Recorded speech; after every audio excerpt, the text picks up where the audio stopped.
Now that you set the agenda and you have buy-in from your clients, it's time to confirm their medical info and do a financial snapshot. First, we start by confirming the info they gave us over the phone. Don't be afraid to ask multiple questions in this process, as this will be a major factor in approval of their policy. John, when we spoke on the phone, you told me you were 62. You currently take one medication for high blood pressure and one medication for diabetes. Is that all accurate? When we apply for insurance, they are going to check your prescription history as well as your medical records. So can you think of any other medication that may come up in your history or any other conditions that they may find in your past? If the client brings up new health information that you have not prepared for, tell them that you want to call your senior underwriter to make sure you are showing them the best options. Call your mentor from the home, explain the situation to them, and they'll help walk you through the process. Once you confirm the medical info, you are ready to complete a financial snapshot. Doing a brief financial analysis should accomplish 3 things. 1. It should establish the client's need for insurance coverage. 2. It should show how much a family can afford to spend monthly. 3. It should uncover other insurance policies the client may currently have. So let's hear what a financial snapshot sounds like. Feel free to print the worksheet and fill in the information as we go along. If you are on a mortgage protection appointment, the first step is to find the equity in the property. John, I see your current loan amount is $300,000. If you were to sell this house tomorrow, what would a house like this go for? In this case, John thinks his home would be worth $400,000. If your clients don't know, feel free to check a real estate website for current estimates. To find the current equity of the home, subtract the amount of the loan from the current value of the house. In this case, John owes $300,000 and believes the home is worth $400,000, so the equity is $100,000. Next, we want to ask the client what their monthly mortgage payment is. Don't forget to include property tax payments, or HOA dues if there are any. In this case, John tells us that his monthly mortgage is $2,500. After we have the payment info, we want to get a sense of what their total expenses are.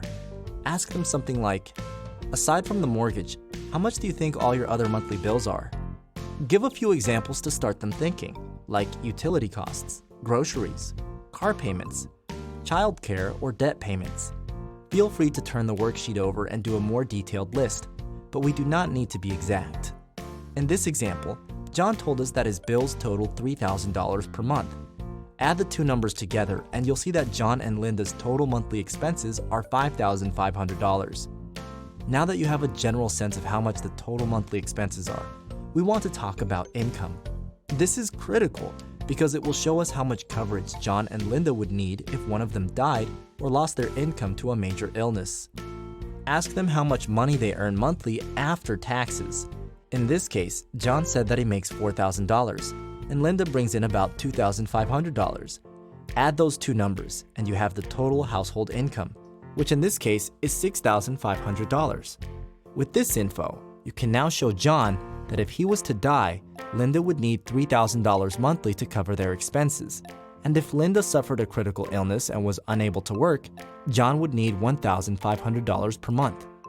This should establish clear need for insurance protection. While you may be presenting them options to pay off the entire mortgage, this information will be vital later when you explain the critical period concept.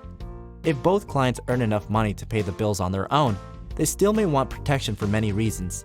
Just because it seems like a luxury does not make it any less important for the family. They made an effort to get you to their house, and there is usually a reason they feel the need for insurance. If you subtract their monthly expenses from their monthly income, you will see how much extra money they have each month to afford insurance. In this case, John and Linda have $1,000 of discretionary income. Let's continue filling out the worksheet. Ask if they have any significant debts like credit cards, personal loans, or liens. Ask if they have money saved for retirement like a 401k, IRA, or investment accounts. Here's a tip. Ask if they have any retirement accounts from an old job. Depending on their age and the amount in the accounts, you may work with your mentor to come back and present them with an annuity or IUL option to protect their retirement. Finally, we want to ask the clients if they have any existing life insurance. If they do, ask them the death benefit amount and how much they pay. It's also a good idea to ask them what the purpose of this insurance was and commend them for making such a great decision to buy insurance. Talk to your mentor about how to handle employer policies or when it's appropriate to replace existing life insurance. At the end of this step, you should have accomplished a few critical things. 1. You should feel confident the clients will qualify for the options you are about to show them. 2. You have established the need for insurance coverage on one or both of the homeowners. And 3. You should have an idea of how much they can comfortably afford each month for insurance. Now it's time to build trust and uncover the real emotional reasons that the clients want coverage. Proceed to step 3, the why.